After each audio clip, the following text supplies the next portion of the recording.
Listen to this. That's the sound of the spacebar on the brand new Corsair K65 Plus Wireless. Listen to it again quickly.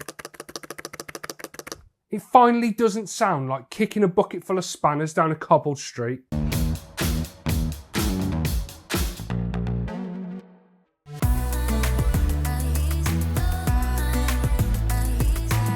Unleash the power of RTX 4080 Super with superior liquid cooling. Hi guys, I'm Matt, welcome to Kit Guru and to my full review of this. This is the Corsair K65 Plus Wireless, a brand new 75% keyboard that focuses on sound and typing feel. It features Corsair's MLX red linear switches, which are factory lubed. It's Hotswappable. I'm going to be sticking some drop Holy Panda X switches in it later in the video that Corsair sent out to me. It's got 2 layers of sound dampening foam. It's got a steel plate, polycarbonate chassis, and as you probably guessed from the name, it's wireless, connecting via a 2.4 GHz adapter or Bluetooth, as well as obviously working in wired mode. And how much is all that going to set you back? Well, it's going to be 150 quid, $160, 160 euros. Around 150 quid. The K65 Plus is a keyboard that doesn't go overboard on the gamer aesthetic, as we're kinda used to seeing from Corsair. It's got an all black polycarbonate chassis that's got a slightly textured finish to it. The top is plain black polycarbonate, then the bottom, which is also polycarbonate, but that is finished with Corsair's triangular pattern that we're used to seeing and their ship logo smack bang in the middle. The keycaps complement the black chassis. They're mostly grey, as you can see, with a few black caps thrown in for contrast around the edges and in the middle of the function row. You may have noticed the pretty vast amount of secondary functions listed on the keycaps. The K65 Plus is compatible with both Windows and Mac, as well as PlayStation and Xbox. Switching between Windows and Mac mode can be done with a toggle switch on the top of the board. So I really like how this keyboard looks. It's got a bit of a retro vibe going on. The spacebar has Corsair's recognisable triangular pattern, the same as on the bottom, and that's on the right hand side, and then it kind of fades into plain grey on the left. I'd have preferred an all grey spacebar if I'm honest. Unfortunately, there isn't one included in the box as we've seen with previous Corsair boards. The only things you're going to find in there extra to the board is a braided 1.8 metre USB cable and then a switch/keycap removal tool. The tool is quite nice, to be honest. I like the metal Corsair branding. It adds a little touch of quality. Aside from the standard keys, there's a dial in the top right corner. It's made from metal and has a knurled finish, and it looks very similar to the one found in the GMMK Pro from Glorious. Indicator lights for the caps lock, Windows button lock and scroll lock can be found in the bottom right corner just above the arrow keys. Alongside the Windows and Mac toggle on top of the K65 Plus is a small port for storing the USB wireless receiver. Then over on the opposite end of that top edge, you'll find controls for switching connectivity modes between Bluetooth, wired and 2.4 GHz wireless. And then there's also the USB-C port for connecting the cable when you want to use it in wired mode or charge it up. Then finally, to finish off talking about the additional or non-standard buttons, there's a small button on the left-hand side of the K65 Plus for turning the lighting on and off quickly. That lighting is the usual offering from Corsair, full RGB backlighting across every key aside from the dial, which the dial lights up different colours to indicate what mode it's in. And I'll tell you about the modes more when we talk about the software later. The RGB on offer in the K65 Plus Wireless is as good as we've come to expect from Corsair. The board has north-facing LED design, which is coupled with non-shine-through keycaps. It doesn't look bad at all, but it does lead to a few dead spots under the spacebar. Again, the RGB doesn't look bad. I'm not saying it's terrible, but that is something to bear in mind. It's got non-shine-through keycaps and north-facing LEDs, so you don't get lighting coming through the keys. There are plenty of lighting effects to choose from in iCUE, the usual rainbow wave, spiral rainbow, and so on. My favourite by far on many other keyboards, not just this one, is rainbow wave, but set in a vertical direction.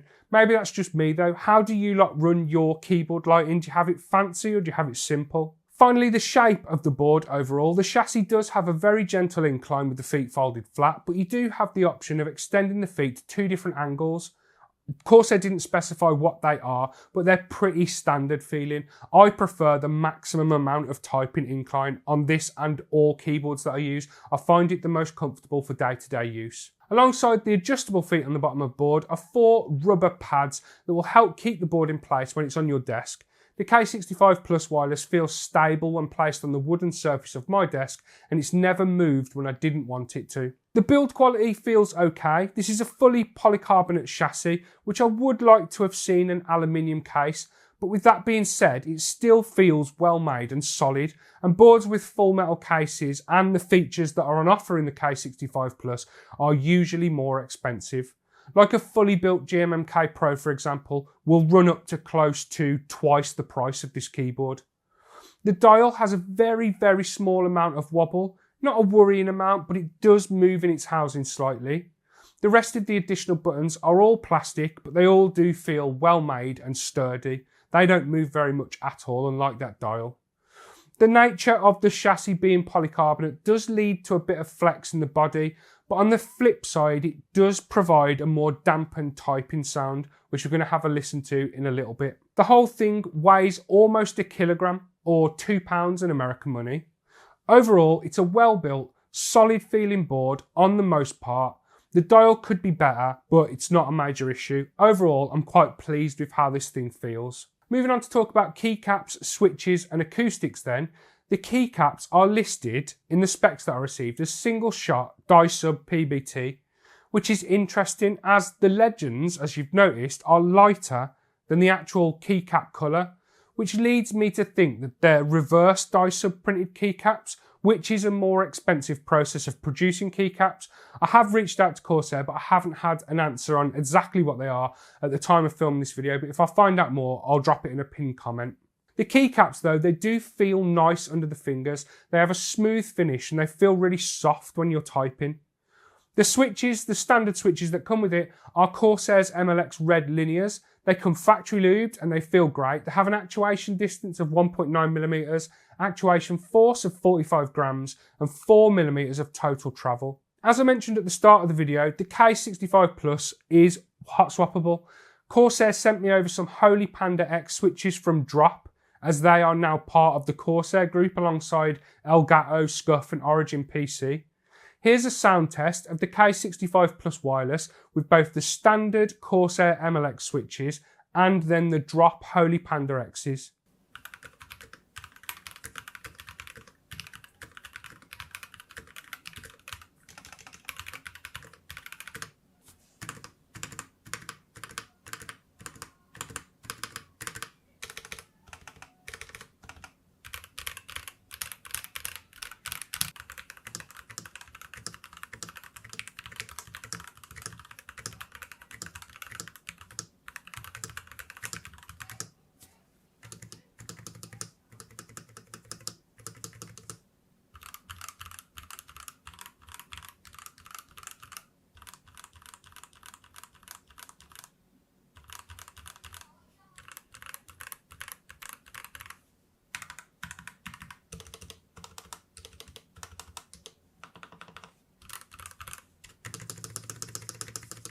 Coming out of that sound test then, and I've got to say, out of the box with the Corsair MLX switches, this is the best sounding Corsair keyboard I've ever used.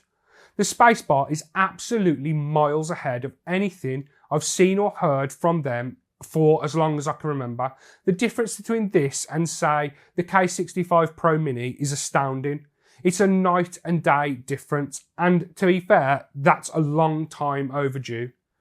Switching over to the Holy Panda X switches improves the sound slightly as well, and the typing experience, in my opinion, is just better overall with those switches. The Holy Pandas are tactile switches as opposed to the Corsair MLX switches being linear. The tactility of the drop switches gives a more satisfying response when you really get going and you're typing out longer pieces of text. The improvements brought to the board by that switch upgrade don't come cheap though. The Holy Panda X's are $35 a pack on Drop's website, and you're going to need 3 packs for the whole of the board. That's more than the cost of another decent keyboard like the Montech M key that's on the wall behind me, for example. But then again, no one has ever said that the keyboard hobby is cheap. I've been using this keyboard as my daily driver for the past week, and I can confidently say that this is my favourite Corsair keyboard ever. It is very, very nice to type and to game on. As always, I typed up my notes and plans for this video using the K65 Plus Wireless. Whenever I do a keyboard video, I like to use the keyboard to create the video, and it gives me a little bit of an insight when I really get stuck in and start typing away and do some work with it. And this thing has been a pleasure to use the entire time. The sound is soft and inoffensive. The sound of hitting the space bar while typing away doesn't stand out like a sore thumb. It's not like being in a restaurant, someone drops a glass, everyone notices it. Space bars on Corsair's boards previously, you hear it every time you hit it. That's not the case here. Since getting back from Poland, don't know if you haven't seen that video, go back and watch it. I went to Poland Evasa, I really enjoyed myself. But since going there and watching some Counter-Strike, I've been getting into playing it a little bit. And the K65 Plus Wireless has never skipped a beat during gameplay, unlike its user. The 1000Hz polling rate is easily quick enough for an average gamer like me, and it just further reinforces the points that I've made about polling rate in my previous reviews. It's nice to have a high polling rate, but it's by no means a requirement. I find I can type fast on this board. It just seems to flow and just seems to fit with me really well. It's a really comfortable board to use. Plus, even with this being a 75% layout, there are loads and loads of key shortcuts to all sorts of functions. Stuff like pressing Function and O for activating the scroll lock, or Function and Enter for checking the battery life via the LED indicator in the top left corner. There's also the ability to record macros, which is done via another keyboard shortcut, Function and M, and then afterwards you assign it to any other key other than the Function key and any predefined function shortcut. The bottom line is, I'd be perfectly happy and I'd enjoy using this board as my main keyboard for the foreseeable future. I really, really like it. If you're looking for a new chair, then you should definitely check out Booley's. I'm currently sat on their Ninja Pro gaming chair, which is one of 3 models from their gaming series alongside the Elite and the Master. So if you're looking for something new to stick in your setup that you can sit on and game and work, then I recommend definitely checking out boolies.co.uk. Obviously, with wireless connectivity comes a certain amount of battery life, and having RGB only lessens that battery life. Corsair lists the battery life of the K65 Plus Wireless as a staggering up to 266 hours. That's with the lighting turned off. They don't mention whether this is in 2.4 GHz wireless or Bluetooth mode, but I'm going to hazard a guess at it being the latter. I haven't even had the keyboard with me for that long, so it's not been something I've been able to test out. But I can tell you from using the board with the RGB on full brightness and connected via 2.4 GHz wireless almost the entire time, that the battery life on this thing is great. The 4200 mAh battery handles gaming and general use like a champ. In terms of connectivity, there's the usual trifecta of options: wired, 2.4 GHz wireless and Bluetooth. 2.4 GHz has been solid throughout my testing, as has always been the case with the Corsair stuff that I've reviewed. It's never randomly disconnected, and this time around, the delay in waking up the board after it's been in standby mode seems to be a bit quicker than on previous Corsair boards. Bluetooth is there, it does work, but it's never something I'd use unless I absolutely had to. I just really don't like it. The latency is horrible. The software used to configure the K65 Plus Wireless is Corsair's iCUE. I've mentioned it so many times in videos now that I feel I could copy and paste this section of the review from a previous Corsair video, but I'm going to mention it anyway. It's good software, it's designed well, it's easy to use, and it works 99% of the time.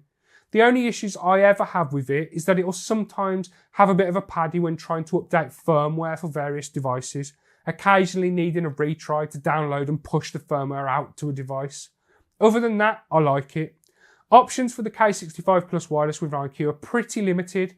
There are 5 tabs or different menus to change stuff around. Key Assignments handles everything related to remapping and programming keys. Lighting Effects contains all the settings related to the RGB lighting. You can either choose one of the preset options, or you can customize something a bit more unique using layers. The Performance tab is pretty simple. It lets you disable stuff like Alt F4 and Shift tab shortcuts. The control dial setting is home to the different modes for the dial, surprisingly. There are 5 different modes: volume, brightness, vertical and horizontal scrolling, and then zoom. Then finally, device settings is where you'll find the set and forget sort of stuff, like layout, sleep mode, timeout, and then the PlayStation mode. Overall, iCUE is good. Much better than some software that's out there. It's not without its flaws, but I feel it gets the job done and it works well enough. And before we close out the video, I just have to mention that there isn't any onboard memory on the K65 Plus Wireless. So if you like running your peripherals without software, then that's something you're going to need to bear in mind. There are 4 onboard profiles, but they're preset and they can't be changed from what I can see anyway. So then we've come to the end of the video, and the bit where I typically give you my overall opinion of whatever it is that I'm looking at. And for this is, without a doubt, the best keyboard Corsair have released for years. It's very, very nice to type on. It sounds great. The spacebar alone is 1,000,000 times better than anything we've heard in a Corsair board for a very, very long time. It took us a while, but we've finally got a Corsair spacebar that I don't want to throw out my window every time I press it. As many of you will know, but some of you might not, Corsair acquired Drop last year, a company known for keyboards, among other things like audio gear, and I feel that this is the first time we're seeing some of the expertise from Drop seep through into Corsair's keyboard design. If I have to find a negative in this review, which I always try and pick one out, then I guess the all plastic or polycarbonate chassis could have been aluminium, but like I mentioned earlier, that would have pushed the price up even further. Also, the dial could have had a bit of a tighter tolerance in its housing. But those 2 points are minor in the grand scheme of things. This keyboard is fantastic. I really, really like it, and it's going to be staying on my desk for now. It's been a pleasure using it, a pleasure typing on it, and I've got to say, well done to Corsair for finally producing something that feels this good to use. The only question is, what took them so long? And that's the end of the video, guys. I hope you enjoyed it. Please leave me a like down below if you did. Don't forget to subscribe to Kit Guru to keep up with the latest PC gaming news and reviews. If you go down below the video, you'll find links to our merch store where you can pick up stuff like this hoodie, t-shirts, stickers, all that sort of stuff. And in the video's description, you'll find links to our Discord server, our Patreon page, and our website where there'll be a written review of this as well if you want to check any of that out. Anyway, guys, I've been Matt. This has been the Corsair K65 Plus Wireless. My favourite Corsair keyboard that I can remember. It's really good. Anyway, I'll see you in the next one. Look after yourselves.